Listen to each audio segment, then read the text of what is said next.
doa-doa kita kepada Tuhan, iman kita kepada Tuhan. Mari kita sama-sama katakan, Bapakku datang dengan syukurku.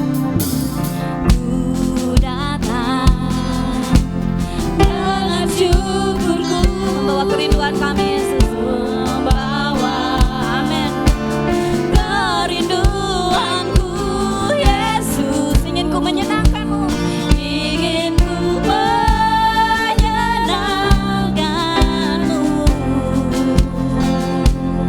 Haleluya. Karyamu Tuhan, karyamu indah bagi kami, indah bagiku. Kasih-Mu menyelamatkan, kasih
sorai kita untuk Tuhan.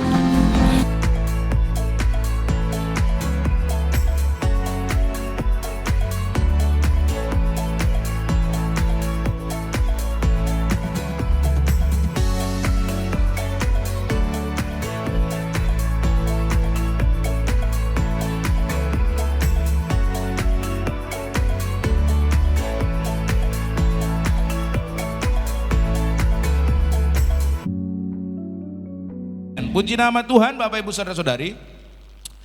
Firman Tuhan kita di bulan ini temanya adalah My God is near, yang artinya Tuhanku itu dekat. Dan di minggu yang pertama kita belajar bahwa Tuhan itu ingin dekat dengan kita. God wants to be close to you. Bapak Ibu Saudara-saudari, kalau Bapak Ibu Saudara-saudari pernah menonton sebuah film layar lebar yang berjudul The Bear. Film ini bercerita tentang seorang anak beruang, ya. Anak beruang yang nasibnya tragis karena induknya itu mati. Lalu kemudian dia diadopsi oleh beruang jantan. Dan mereka pun bersama mencoba berpetualang. Lalu di tengah film tersebut, si bayi atau anak beruang tadi, dia diburu oleh seekor puma. Nah, untuk lebih lanjut, saya mengajak kita untuk menonton cuplikan video klipnya berikut ini.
Haleluya. Bapak Ibu Saudara-saudari, dari video klip tadi kita menyaksikan bahwa Puma tadi tidak takut kepada bayi beruang tersebut.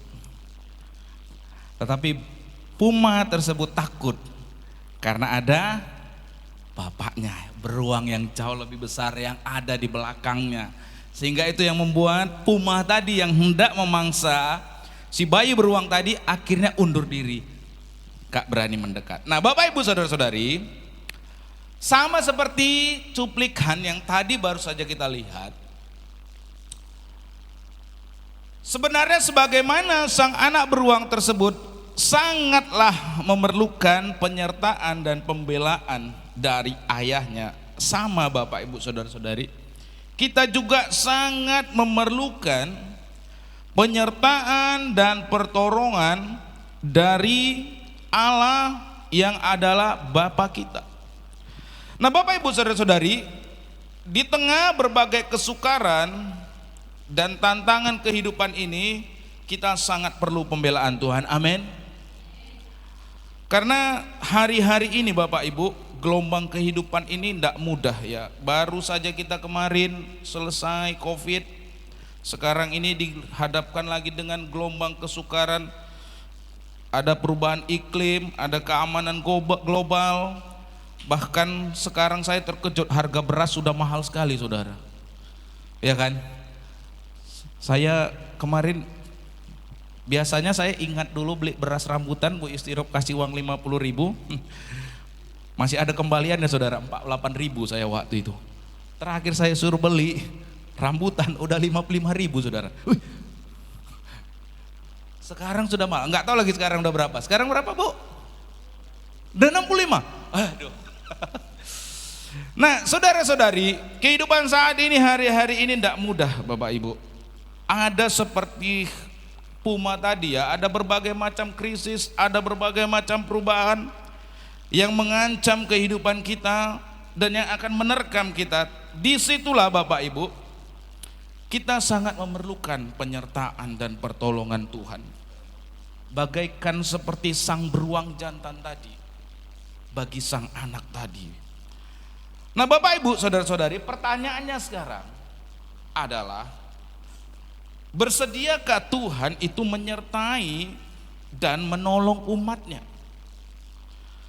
Nah berita baiknya bagi kita semua Bapak Ibu Saudara-saudari yang hadir di tempat ini, Tuhan itu bukan hanya bersedia untuk menyertai dan menolong kita, tetapi merupakan satu keinginan Tuhan untuk menjalin relasi dan tinggal dekat dengan umatnya.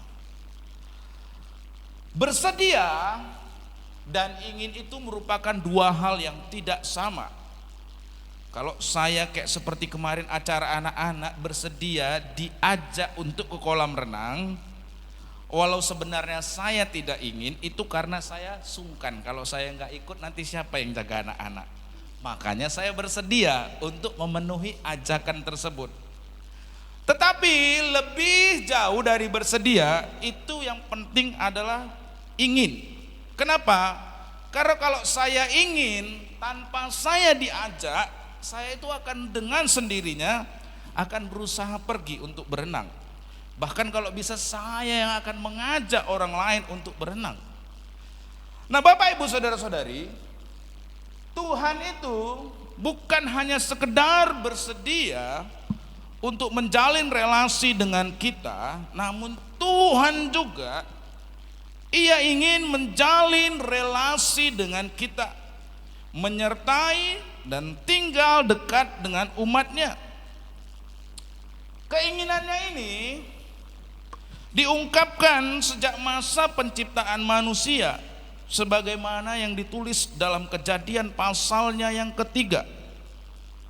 Bahkan kalau kita mengingat peristiwa, yakni Tuhan Yesus mati di kayu salib, itu adalah satu peristiwa yang menunjukkan keinginan Tuhan untuk menjalin relasi yang erat dengan umatnya.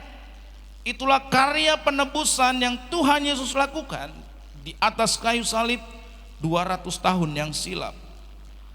Nah Bapak Ibu Saudara-saudari, kesediaan dan keinginan untuk tinggal serta menjalin relasi yang akrab dengan kita itu sangat penting, Bapak Ibu Saudara-saudari.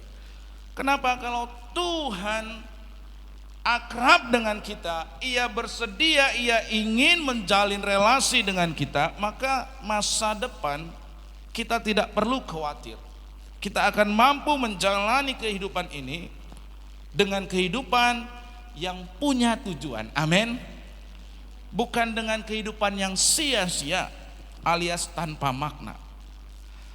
Nah, Bapak Ibu Saudara-saudari, kita perlu menyadari bahwa kesediaan dan keinginan Tuhan inilah yang Tuhan tegaskan ketika Ia setelah membebaskan umatnya bangsa Israel dari perbudakan Mesir, sebagaimana yang dicatat di dalam Keluaran pasal yang ke-19 ayatnya yang ketiga sampai dengan ayatnya yang ke-6. Di dalam ayat-ayat ini Tuhan itu menyampaikan firman-Nya kepada umatnya, yakni bangsa Israel, tentang apa yang menjadi tujuan dalam membebaskan mereka dari perbudakan Mesir, serta apa yang menjadi rencana Tuhan untuk mereka di masa yang akan datang. Dalam Keluaran pasal yang ke-19 ayat 3 sampai dengan ayat yang ke-6, di sana dikatakan, lalu Musa naik menghadap Allah dan Tuhan berseru dari gunung itu kepadanya, beginilah kau katakan kepada keturunan Yakub dan kau beritakan kepada orang Israel. Nah, Bapak Ibu Saudara-saudari, sebelum peristiwa yang dicatat di ayat 3 ini, kalau kita baca di sana Tuhan terlebih dahulu membebaskan umatnya bangsa Israel dari perbudakan Mesir. Nah, sesudah mereka tiba di Gunung Sinai, di bawah kaki Gunung Sinai, kemudian Tuhan itu memberikan firman, memberikan perintah untuk Musa itu naik ke Gunung Sinai, supaya Tuhan menyampaikan apa yang perlu Musa sampaikan kepada bangsa Israel. Apa yang Tuhan mau? Itulah ayat yang keempat. Firman-Nya, kamu sendiri telah melihat apa yang kulakukan kepada orang Mesir, dan bagaimana aku telah mengangkat kamu di atas sayap Raja Wali dan membawa kamu kepadaku. Ayat yang kelima, jadi sekarang jika kamu sungguh-sungguh mendengarkan firman-Ku dan berpegang pada perjanjian-Ku, kamu akan menjadi milik kesayangan-Ku dari antara segala bangsa, sebab seluruh bumi adalah milik-Ku. Ayat yang keenam, kamu akan menjadi kerajaan imam dan bangsa yang kudus bagiku. Inilah semua firman yang harus kau katakan kepada orang Israel. Nah, Bapak Ibu Saudara-saudari, di ayat 4 ya, Tuhan itu mengingatkan bangsa Israel tentang apa yang Tuhan telah lakukan kepada orang Mesir untuk membebaskan umatnya dari perbudakannya di sana. Di ayat yang keempat juga Tuhan juga menegaskan tujuan. Apa tujuannya dibebaskan dari perbudakan di Mesir? Apa tujuannya Bapak Ibu? Apa tujuannya Bapak Ibu? Apa tujuannya Bapak Ibu? Membawa kamu kepadaku. Itu yang menjadi tujuannya. Nah, pada umumnya orang beranggapan bahwa tujuan Tuhan dalam membebaskan bangsa Israel dari Mesir adalah untuk membawa mereka ke negeri Kanaan. Tidak keliru, hanya saja tidak akurat. Tidak keliru, sebab memang Tuhan telah berjanji untuk membawa bangsa Israel keluar dari Mesir menuju ke tanah Kanaan. Akan tetapi itu bukanlah tujuan utama Tuhan. Seperti yang ditegaskan di ayatnya yang keempat, jelas dikatakan bahwa tujuan Tuhan untuk membawa orang Israel keluar dari Mesir adalah untuk membawa bangsa atau umatnya kepada dirinya. Tujuan utama Tuhan ketika membebaskan umatnya di Mesir itu adalah untuk membawa umatnya kepada dirinya. Itulah yang dimaksud di ayat yang keempat tadi. Tidak salah kalau memang dibilang untuk membawa ke tanah negeri Kanaan. Tidak salah, tetapi itu tidak sepenuhnya benar. Karena tujuan utama membebaskan Mesir itu adalah untuk membawa umat Israel ini kepada Tuhan. Artinya yaitu apa?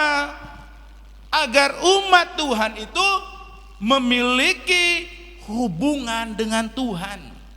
Bukan hanya sekedar dipindahkan dari perbudakan di Mesir, pindah ke negeri Kanaan, ya udah di situ aja. No. Bukan itu yang menjadi tujuannya. Yang menjadi tujuannya apa? Agar umat Tuhan itu memiliki hubungan, relasi dengan Tuhan.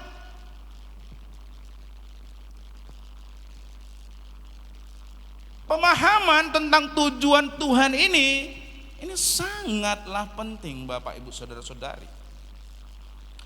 Nah, seringkali pandangan umum ini juga adalah Tuhan itu membebaskan manusia dari cengkraman dosa atau cengkraman iblis itu sama seperti pembebasan bangsa Israel dari Mesir adalah agar orang mengalami berkat Tuhan baik di dunia ini dan nanti mereka akan masuk ke dalam surga. Inilah pemahaman yang keliru.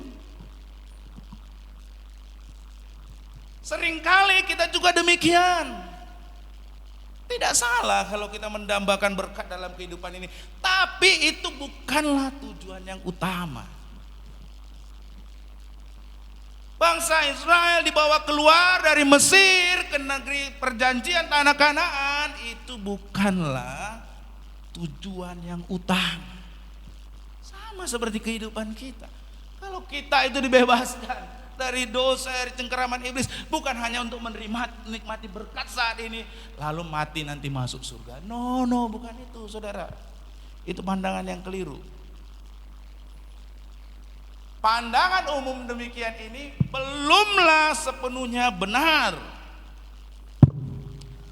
Sebab tujuan Tuhan yang terutama seperti yang telah kita baca di dalam Keluaran pasal yang ke-19 ayat 4 tadi adalah untuk apa? Membawa kita kepadanya. Yaitu agar apa? Kita memiliki hubungan dengan dirinya. Bayangkan saudara, percaya Yesus saja, menikmati berkat, habis itu mati masuk surga, gak pernah berhubungan. Coba Anda masuk logika. Emang Tuhan itu cuma kurang kerjaan gitu? No. Tuhan kasih itu semua tujuannya supaya kamu itu memiliki relasi dengan Tuhan. Adalah keliru. Oleh karena itu bisa jadi kenapa kita tidak memikirkan relasi dengan Tuhan. Karena apa? Pandangan kita yang keliru. Udah ditebus Yesus. Yesus sudah mati di kayu salib, lepas dari dosa, lepas dari hukuman maut, menikmati berkat. Mati nanti enggak masuk neraka. Bukan itu tujuan utamanya Bapak Ibu. Bukan itu. Engkau ditebus. Engkau dibawa keluar dari cengkraman dosa supaya engkau memiliki relasi hubungan dengan Tuhan. Amin.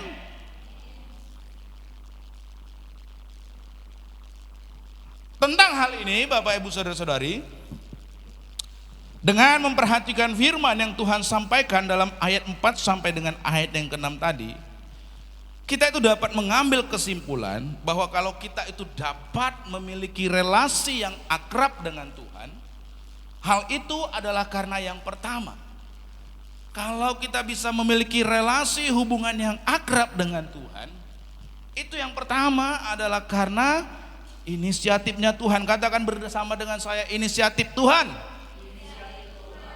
Kalau Bapak Ibu bisa berhubungan, memiliki relasi dengan Tuhan, yang pertama yang perlu kita sadari itu semua karena inisiatifnya Tuhan.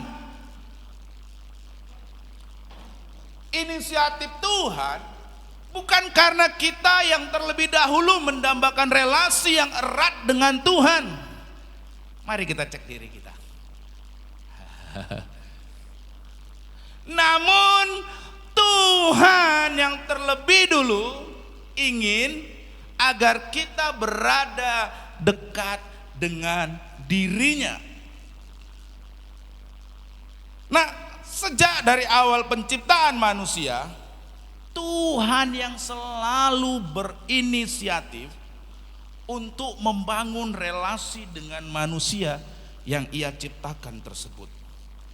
Kalau kita baca di dalam Kejadian pasal yang ketiga sampai dengan ayatnya pasal yang ketiga ayat 8 sampai dengan ayat 9, kita dapat melihat bagaimana tindakan Allah dalam memanggil Adam dan Hawa yang sedang menyembunyikan diri dari Allah. Karena apa? Karena mereka melakukan dosa. Betul? Kalau saudara baca Alkitab, siapa dahulu yang mencari? Tuhan yang mencari. Adam dan Hawa ketika melakukan dosa, mereka sembunyi, ketakutan. Kan kurang lebih cerminan dalam kehidupan kita, bukan?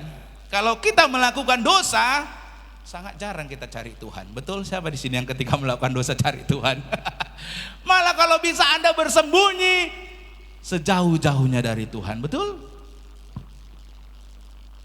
Itulah cerminan manusia.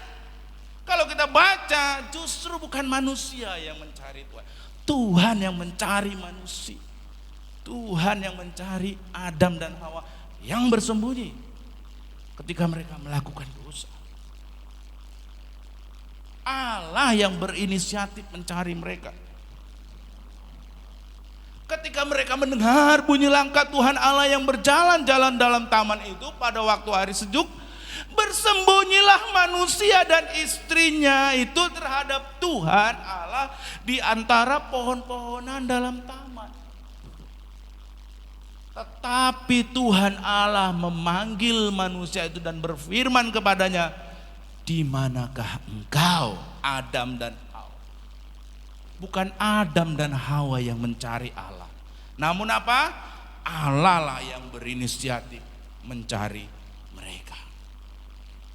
Bapak Ibu saudara-saudari, tentang bagaimana inisiatif dari Allah untuk Dia ingin membangun relasi dengan umatnya, dengan ciptaannya ini, dapat kita lihat dari gambar atau hasil karya dari seorang seniman yang hebat yang bernama Michelangelo. Dalam karya lukisannya yang berjudul Fresko di langit-langit Sistine Chapel. Sistine Chapel itu adalah sebuah chapel yang kecil di dekat gereja Saint Peter Basilica ya, di Vatikan, kota Vatikan Roma.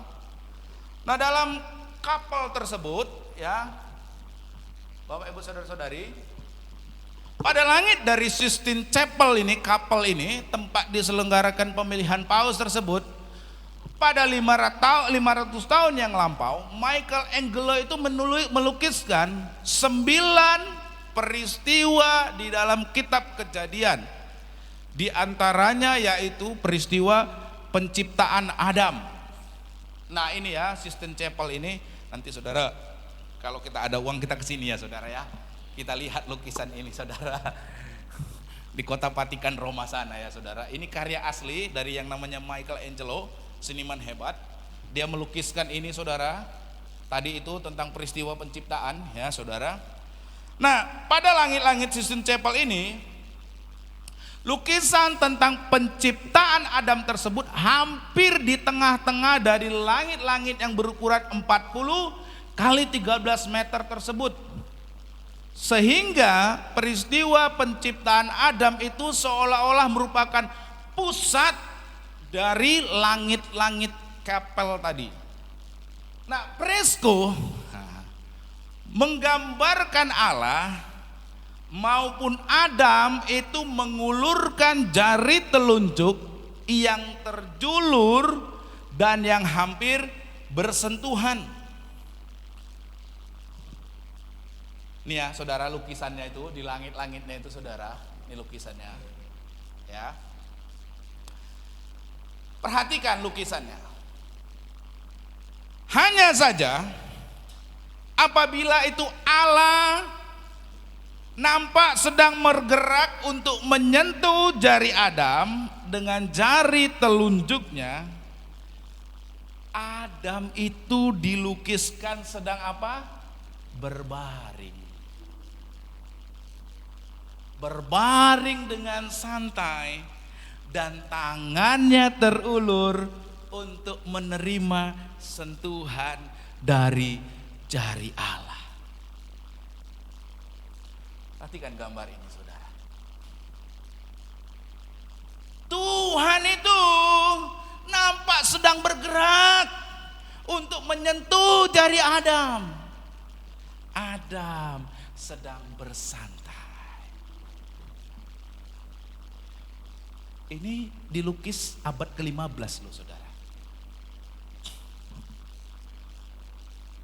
Allah yang bergerak untuk menyentuh Adam. Dan Adam sebagai sang penerima dari sentuhan Allah.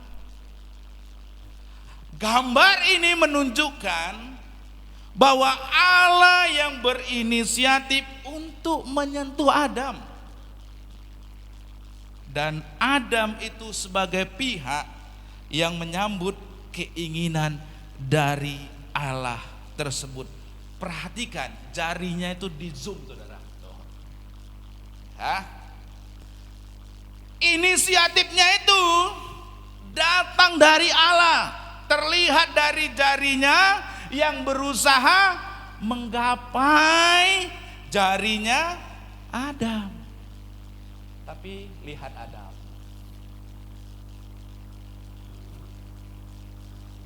Perhatikan Bapak Ibu Saudara-saudari. Posisi tubuh serta ekspresi tangan, tadi kan santai kan? Tuh, santai dia tangannya gini. Nah. Posisi tubuh serta ekspresi nih ya, biar nampak saudara ya, saudara.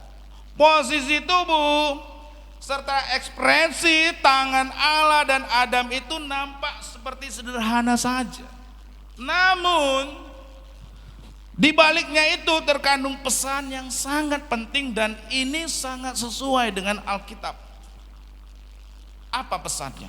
Pesannya adalah tentang kerinduan dan kesediaan Allah untuk menjalin relasi dengan manusia. Itulah pesannya. Bukan manusia yang berinisiatif mencari Allah, tetapi Allah lah yang berinisiatif untuk menjalin relasi dengan umatnya, dengan manusia, dengan ciptaannya.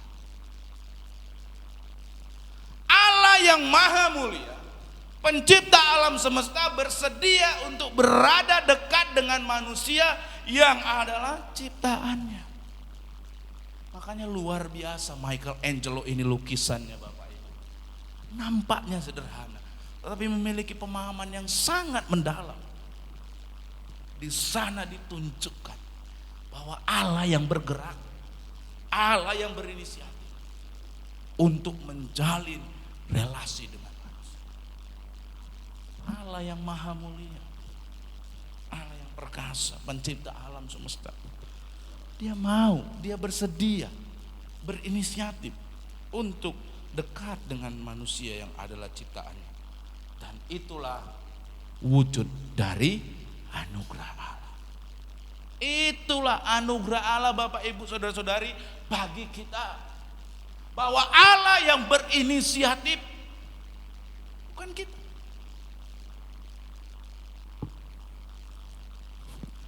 Apabila Allah yang Maha Kudus berinisiatif,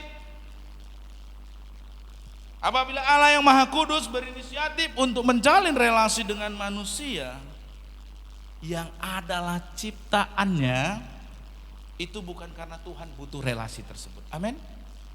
Tuhan itu udah cukup dengan dirinya sendiri, betul? Kalau ada yang kurang dalam dirinya, dia bukan Tuhan. Tuhan itu sudah cukup dengan dirinya, betul? Dia sebenarnya tidak membutuhkan relasi apapun, dia tidak kekurangan satu apapun. Betul? Tuhan itu self sufficient.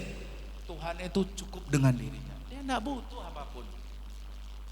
Amin. Tetapi kalau Tuhan yang cukup dengan dirinya, yang memadai dengan dirinya itu mau menjalin relasi dengan manusia yang hina, yang lemah, yang terbatas, yang penuh dengan kekurangan, itu karena anugerahnya semata. Amin.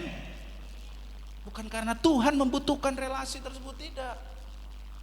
Tuhan itu nggak ada kekurangan dalam dirinya. Bukan juga karena kita layak dekat dengan Tuhan. Oh, saya udah kudus, saya layak dekat dengan Tuhan. No. Nggak ada satu orang pun yang benar, betul? Kita dibenarkan. Amin. Jadi kalau Tuhan mau berelasi dengan kita yang hina, manusia ciptaannya ini, bukan karena kita layak, bukan karena kita pantas, bukan karena kita kudus, bukan karena kita suci, tapi semata-mata karena anugerahnya. Amin. Oleh karena itu saya suka ayat hafalan DK itu. Sebab karena kasih karunia kamu diselamatkan oleh iman. Itu bukan hasil usahamu. Tetapi oleh karena itu janganlah seorang pun memegahkan diri. Gak ada yang bisa bermegah di hadapan Tuhan. Amin. Gak ada yang bisa kita sombongkan di hadapan Tuhan. Kalau dia mau. Karena itu anugerahnya. Amin. Semata-mata karena anugerahnya. Keinginan dan inisiatif Allah untuk menjalin relasi dengan umatnya inilah yang Tuhan utarakan dalam Keluaran pasal yang ke-19 ayat yang keempat tadi, dengan berkata, kamu sendiri telah melihat apa yang kulakukan kepada orang Mesir, dan bagaimana aku telah mengangkat kamu di atas sayap Raja Wali dan membawa kamu kepadaku. Perhatikan ayat ini Bapak Ibu Saudara-saudari, yang digaris merahi Bapak Ibu Saudara-saudari. Allah yang berinisiatif membawa kita dekat dengan dirinya, meraih kita agar memiliki relasi yang akrab dengan dirinya. Allah, bagaimana aku telah mengangkat kamu. Allah yang berinisiatif.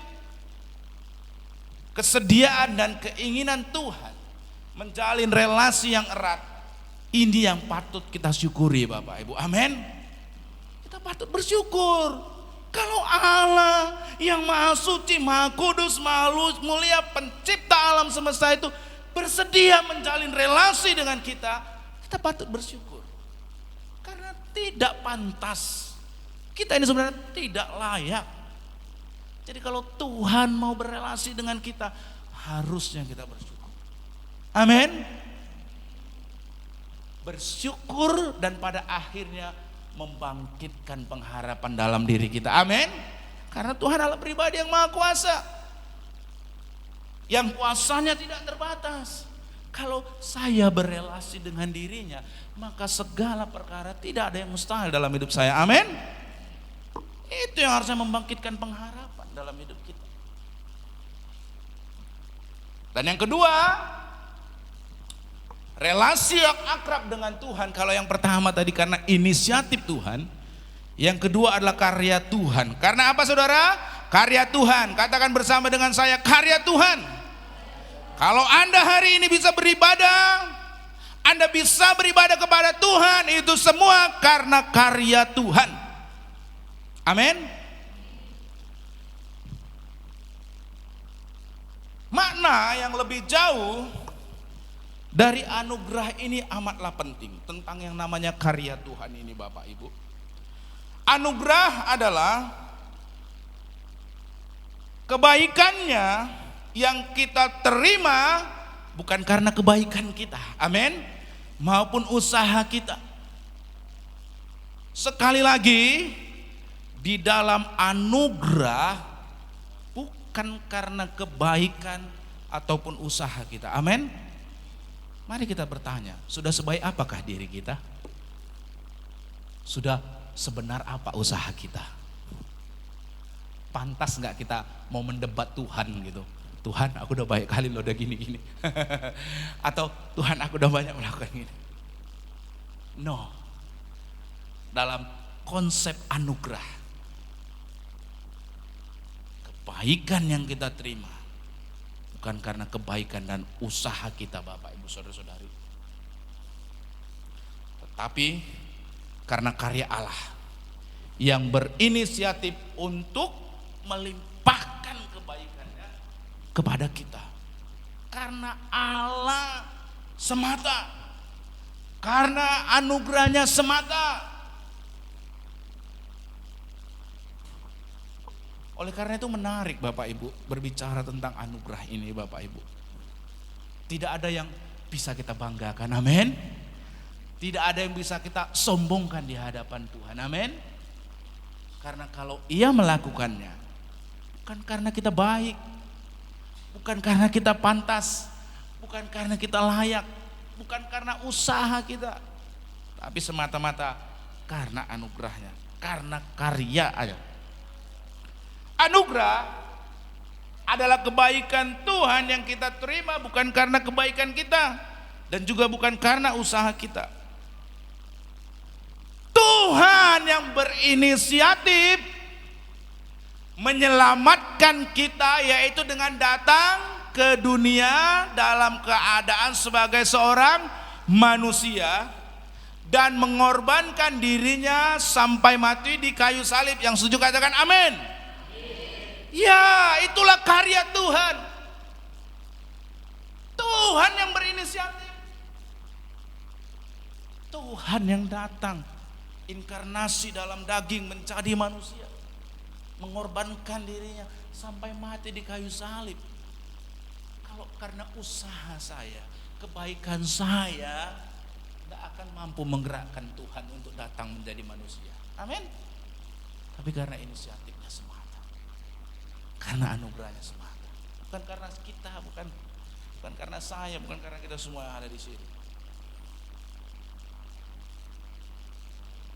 Nah, perhatikan Bapak Ibu Saudara-saudari, karya Allah dalam menjalin relasi dengan manusia ini yang diutarakan Michelangelo tadi dalam lukisannya, dengan menggambarkan perbedaan postur tubuh Allah, ya, perbedaan postur tubuh Allah dan postur tubuh Adam. Allah digambarkan sebagai pribadi yang bergerak, yang dia diiringi oleh para kerubim atau para malaikatnya yang berada di sekeliling dirinya. Sedangkan Adam dalam posisi duduk bersandar, duduk santai, tinggal menerima uluran tangan Tuhan. Allah yang bertindak, amin. Allah yang bertindak, Allah yang berkarya, dan Adam sebagai pihak yang menerima karya Allah tersebut. Kitalah itu orang-orang yang menerima karya Allah. Kalau karena usaha dan perbuatan kita, maka mustahil kita masuk dalam kerajaan Allah. Amin. Kalau bukan karena Kristus, karya penebusan Kristus di kayu salib, tidak ada satu orang pun yang layak kita. Amin. Amin Bapak Ibu. Adakah di sini yang sanggup membanggakan dirinya, saya layak, saya pantas? Kesalehan manusia Tuhan bilang seperti kain kotor. Tahu nggak? Kalau bahasa Yunaninya, Ibraninya bilang seperti pembalut wanita. Tahu nggak pembalut wanita? Ada nggak yang bersih pembalut wanita? Kalau udah dipakai habis haid, pasti kebayang kotornya kan? Itulah kesalehan manusia, seperti kain kotor di mata Tuhan. Oleh karena itu, hanya karya Kristus, penebusan Kristus di kayu salib yang sanggup membebaskan, yang sanggup membenarkan. Amin. Itu sebabnya dilukiskan indah sekali oleh Michelangelo ini, Bapak Ibu. Manusia itu duduk santai. Kan iman Kristen duduk santai, saudara. Tuhan itu yang bergerak. Kita duduk santai.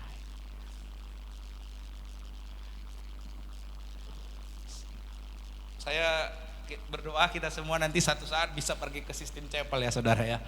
Kita melihat supaya kita merimangi, oh iya ya, Tuhan itu luar biasa sekali inisiatifnya. Tuhan itu luar biasa sekali karyanya. Dia yang berinisiatif, dia yang berkarya, ingin menjalin relasi dengan manusia. Sementara manusia tinggal duduk menikmati inisiatifnya, menikmati karyanya.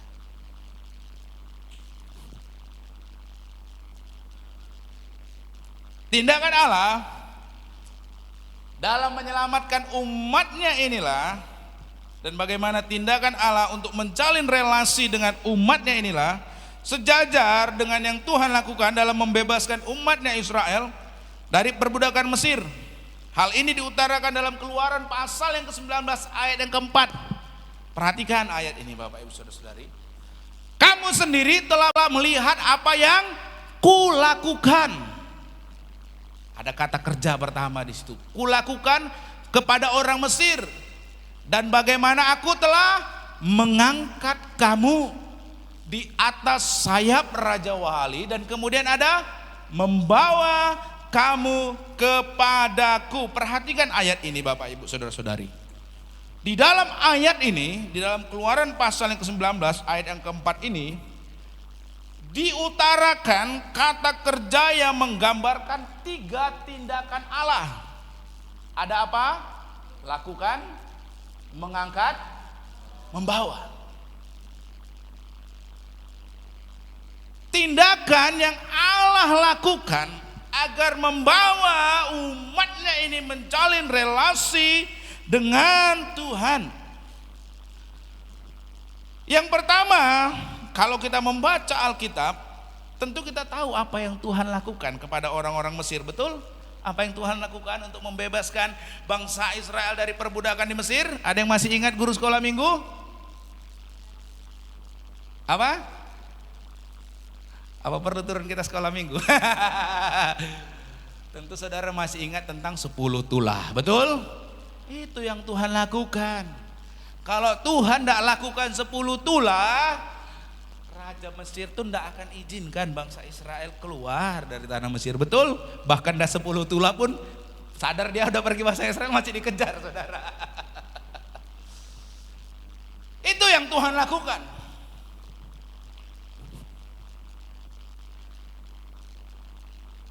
Selanjutnya yang kedua, dikatakan yaitu bagaimana ia mengangkat umatnya di atas sayap Raja Wali.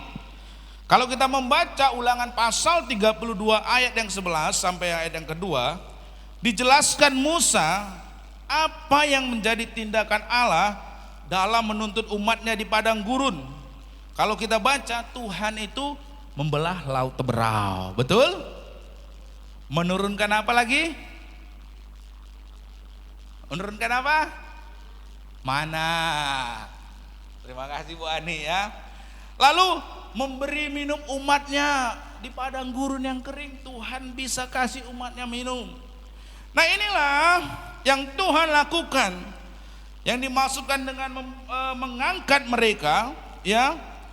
Bahkan Tuhan menolong umatnya mengalahkan bangsa Amalek yang bermaksud untuk memerangi mereka. Nah, semua yang Tuhan lakukan itu menggambarkan apabila umat Tuhan dapat memiliki relasi dan berada dekat dengan Allah, hal itu semata-mata adalah karena karya Allah, karena perbuatan Allah, karena tindakan Allah.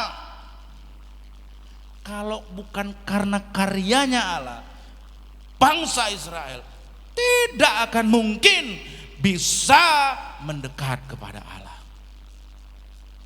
Tidak akan mungkin bisa keluar dari tanah Mesir. Amin. Sangat mustahil.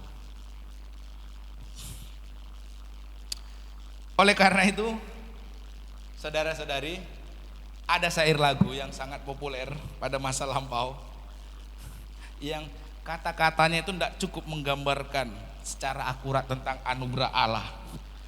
Lagu tersebut berbicara, aku jauh, engkau jauh, aku dekat, engkau dekat. Nah, kalimat ini berarti apabila kita dapat memiliki relasi dengan Tuhan, maka hal itu adalah karena upaya kita, sehingga Tuhan itu tinggal merespon upaya dari kita. Oh tidak, saudara, tidak demikian. Kalau aku banyak berbuat dosa, Tuhan itu pasti jauh dari hidupku. Kalau aku banyak berbuat baik, Tuhan itu pasti dekat dengan aku. Padahal realitasnya, saudara, di mana orang berdosa bisa cari Tuhan? Rata-rata kalau orang berdosa pasti sembuh. Makanya kenapa? Ayo ajak persekutuan. Ah nantilah, masih banyak dosaku. Mana pernah ada orang gitu yang udah banyak kali dosaku, udahlah aku mau cari Tuhan. Enggak, rata-rata nantilah, belum layak aku sama Tuhan. Betul? Betul atau betul? Siapa yang dulu kayak gitu? Kalau seandainya begitu, tidak ada satu orang pun yang bisa dekat dengan Tuhan. Betul? Justru ketika manusia berdosa, anugerah Tuhan diberikan. Amin. Bukan karena kita sudah benar, Kristus Yesus berkorban. Amin. Amin.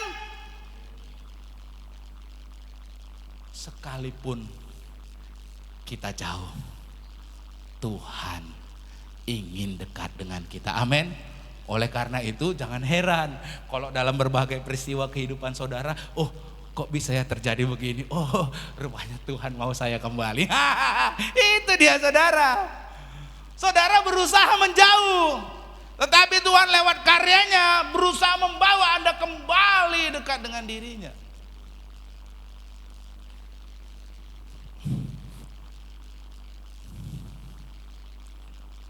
Kalau isi dari syair tersebut merupakan kebenaran, maka nggak ada satu orang pun yang kita bisa berada dekat dengan Tuhan. Karena biasanya orang yang berdosa akan berupaya menjauh daripada Tuhan. Sebaik apapun perbuatan yang kita lakukan, tidak mampu kita hapus dosa kita, Bapak Ibu. Itu sama seperti, makanya saya suka Alkitab itu menjelaskan, orang yang berbuat dosa menjadi budak dosa.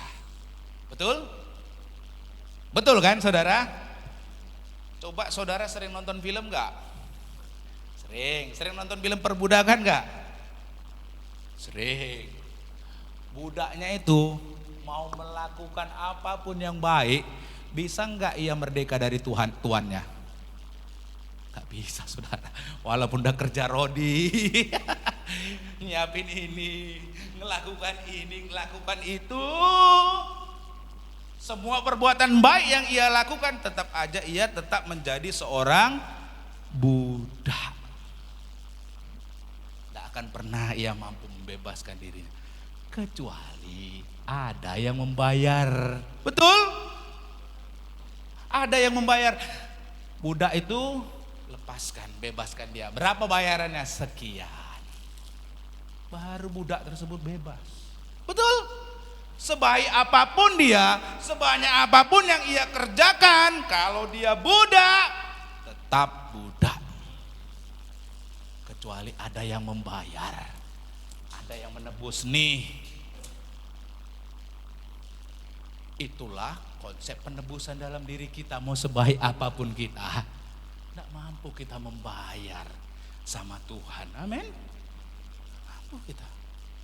Bahkan di dalam Mazmur pasal 48 ayat 8 sampai 9, tidak ada seorang pun manusia yang dapat menggantikan atau membayar nyawanya, bahkan dengan dirinya sendiri pun tidak sanggup.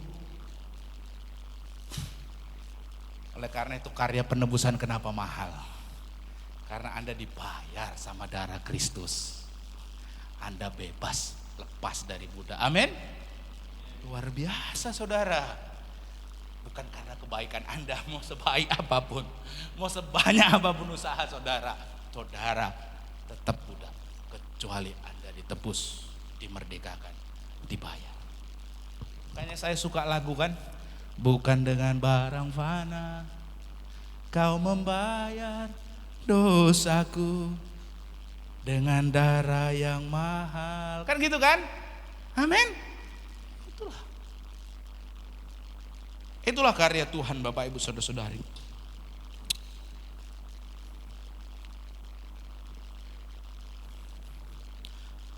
Tuhan yang bertindak mendekat kepada kita.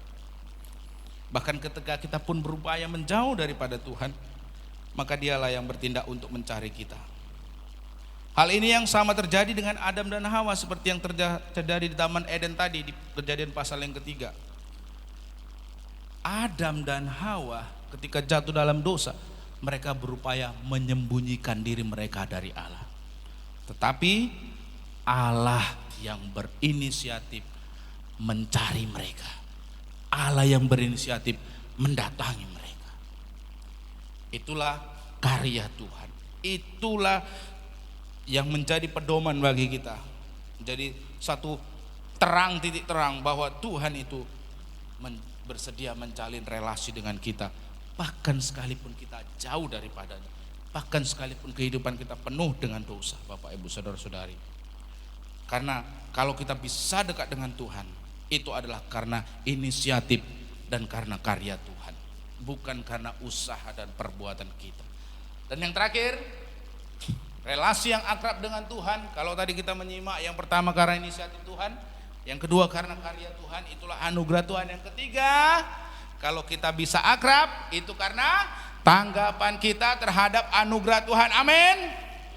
Nah, pada dasarnya relasi yang akrab dengan Tuhan itu merupakan suatu relasi yang kasih.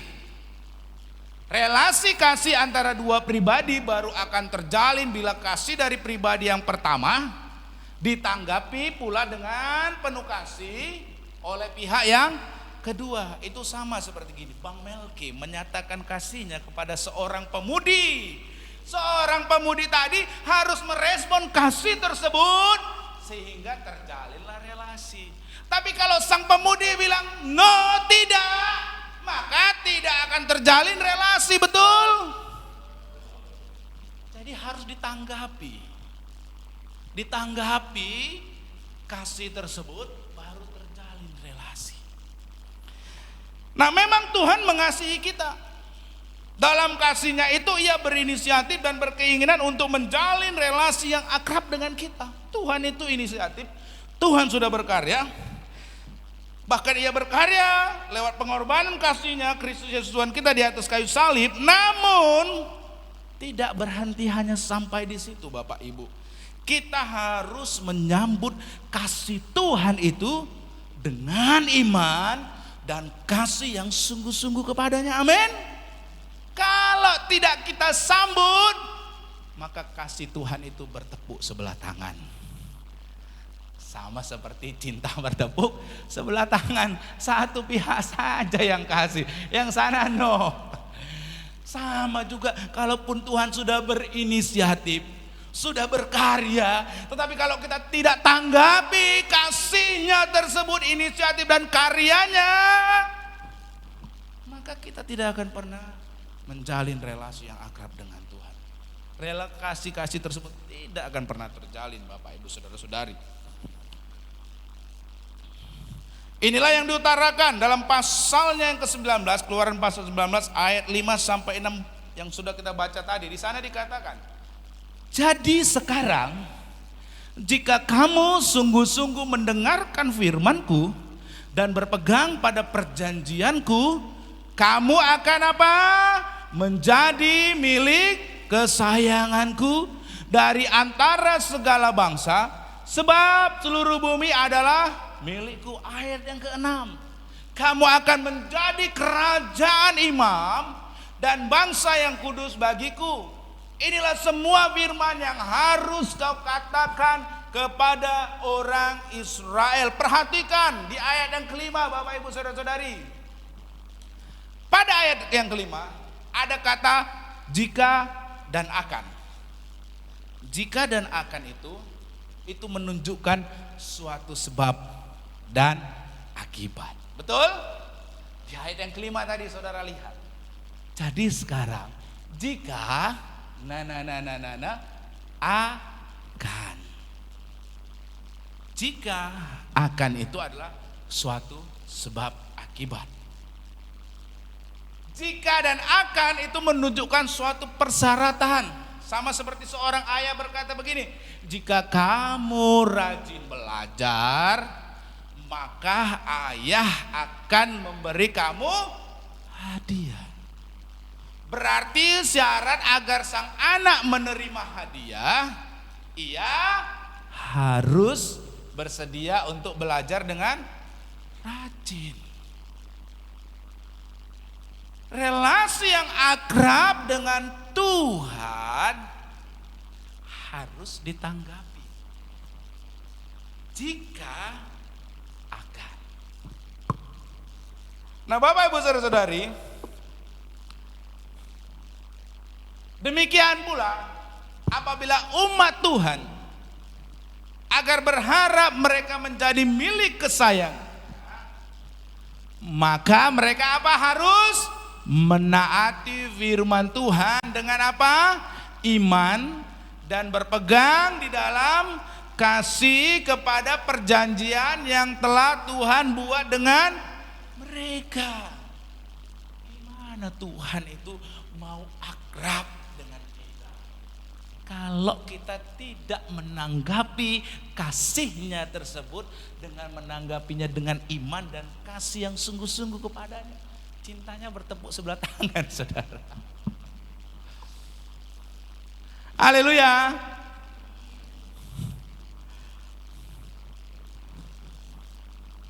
Itulah tanggapan yang harus ada pada diri kita, Bapak Ibu. Kita harus menanggapi kasih Tuhan, karya Tuhan, inisiatif Tuhan itu dengan iman dan kasih kepadanya. Sama seperti gambar ini, kembali kepada gambar ini saudara. Ini menarik, gambarnya ini luar biasa. Makanya tuh seniman-seniman abad-abad ke-15 tuh kalau ngelukis tuh dalam sekali maknanya saudara. Luar biasa mereka punya inspirasinya itu saudara ya.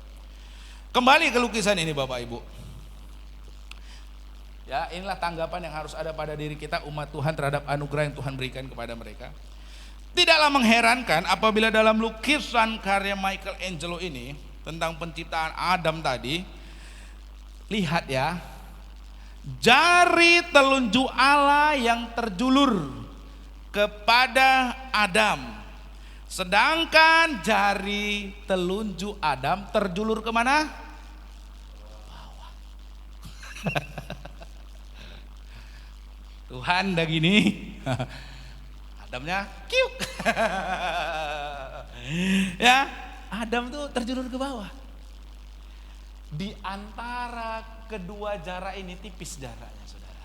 Ya, di antara kedua jari tersebut jaraknya itu sempit ya. Agar jarak ini terjembatani, apa yang perlu dilakukan saudara? Apa yang perlu dilakukan agar jarak ini terjembatani saudara?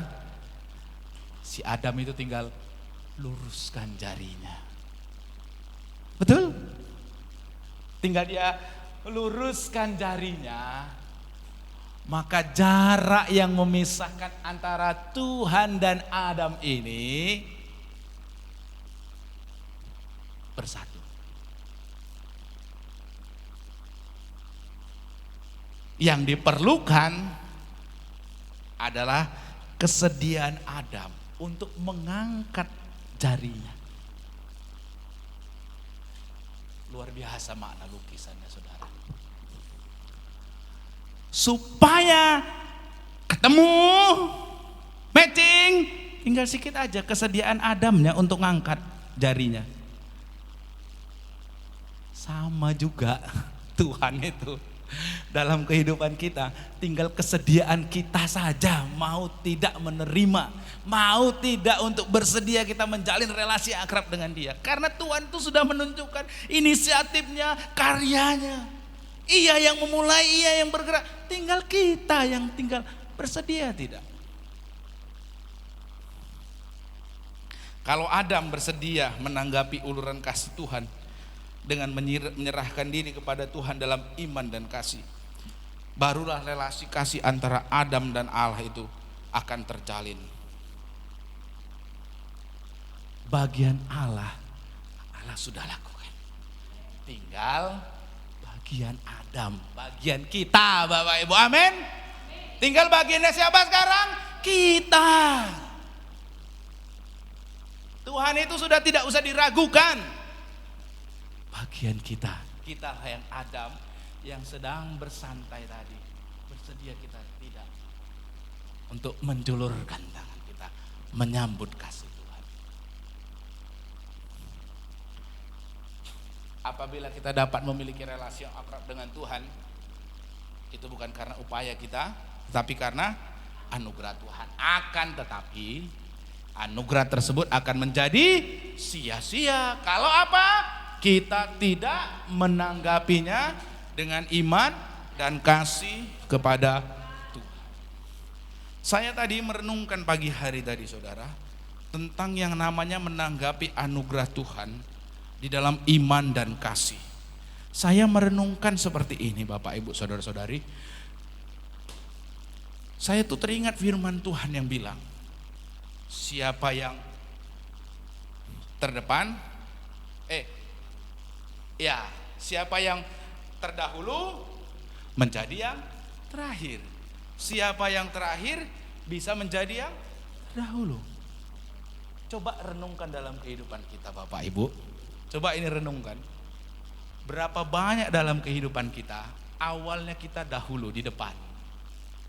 Tetapi kemudian kita menjadi yang terakhir. Sementara orang dulu terakhir, tiba-tiba sudah menjadi yang terdepan. Contoh, dalam pekerjaan. Kalau dalam pekerjaan, seringkali orang itu sudah dapat pekerjaan duluan, di sini posisinya. Tetapi dia tidak menyambut anugerah Tuhan itu dengan terus memiliki iman dan kasih kepada Tuhan. Sehingga akhirnya Tuhan mau bawa dia lebih jauh lagi, tapi karena dia tidak meresponi anugerah Tuhan itu, ya dia di sini. Tetapi ada yang dahulu terakhir, nggak tahu entah di mana, dia menyambut anugerah Tuhan itu, hidup di dalam iman dan kasih kepada Tuhan, tiba-tiba udah jauh di depan. Nih saya renungkan sekali lagi, ini dalam kehidupan saya pribadi, saudara. Saya itu dulu punya anak murid di SP3 Lembang. Jadi kalau saudara ke Lembang, saudara tahu sekolah misi GKPB ya, SP3 itu. Saya punya anak murid dulu, namanya Fatmawati. Ya, adiknya si Jasmine nih. Itu dulu bandal, udah bandal, nggak jelas, ogah-ogahan. Masuk sekolah misi SP3. Tahu nggak kebayang gimana di dalamnya itu dia? Saya bilang ini anak mau jadi apa nanti ini? Jangankan untuk jadi penginjil hidup benar aja susah ini. Masih di belakang, betul? Posisi dia terakhir. Saya masih mending udah jadi mentor di situ kan, mau mentor dia kan. Kemudian saya tamat dari inti. Saya udah pergi untuk praktek di gereja-gereja. Yang sana, yang sini, dia masih celengengesan, nggak jelas arah hidupnya tadi mana. Siapa yang terdepan Mas Ian? Siapa yang terdepan? Saya masih terdepan kan saya. Kemudian saya melayani di tebing tinggi. jadi pendeta. Dia masih di mana? Ya masih celengengesan. Nggak tahu di mana. Ini yang saya bilang tadi, orang kalau menyambut iman, dalam iman anugerah Tuhan itu, yang terdahulu bisa menjadi yang terakhir. Yang terakhir bisa menjadi terdepan. Terkejut saya, beberapa waktu lalu saya buka Facebook, lama tak mendengar kabar. Mak, wisuda S2 teologi saudara, mau jadi dosen. Saya renungkan, iya ya Tuhan, yang terdahulu bisa menjadi yang terakhir bisa menjadi yang terdepan. Orang dalam anugerah Tuhan itu kalau disambut, ya seperti itu saudara. Jadi saya merenung gini, iya ya Tuhan ya, memang orang kalau mau hidupnya terus menikmati anugerah Tuhan, harus terus menyambut anugerah Tuhan itu dalam iman dan kasih. Karena kalau tidak disambut dalam iman dan kasih kepada Tuhan, karena relasi yang akrab dengan Tuhan itu yang akan membuahkan hasil, betul? Nggak tahu saya rupanya di balik layar dia diasuh di GKPB mana gitu ya, disekolahin, beasiswa disekolahin, S2 dia, selesai wisuda, MTH gitu. Wah, saya terkejut, saya dari kemarin mau kuliahnya nggak jadi-jadi. Saya yang dari tahun bahela, dari tahun kapan nggak jadi-jadi, nggak selesai. Coba renungkan saudara, ini makanya saya bilang coba renungkan. Anugerah Tuhan itu harus disambut dalam iman dan kasih yang senantiasa akrab dengan Tuhan. Saudara, kalau tidak itu, saudara bisa menjadi yang nampaknya terdepan, tapi saudara akan menjadi yang terakhir. Orang yang terakhir bisa menjadi yang terdepan. Coba renungkan saudara. Itu saya berbicara dengan diri saya. Gak tahu kalau saudara dalam diri saudara. Renungkan saudara. Renungkan baik-baik. Oleh karena itu penting untuk menanggapi anugerah Tuhan itu dalam iman dan kasih, supaya saudara tidak menjadi yang terakhir. Amin saudara, amin. Gak apa-apa dulu yang terakhir, gak apa-apa Pak sekarang yang terakhir. Tapi setelah mendengar firman Tuhan ini, saya percaya Pak, saya menanggapi dengan iman dan kasih, saya akan menjadi yang terdepan. Amin. Itulah anugerah.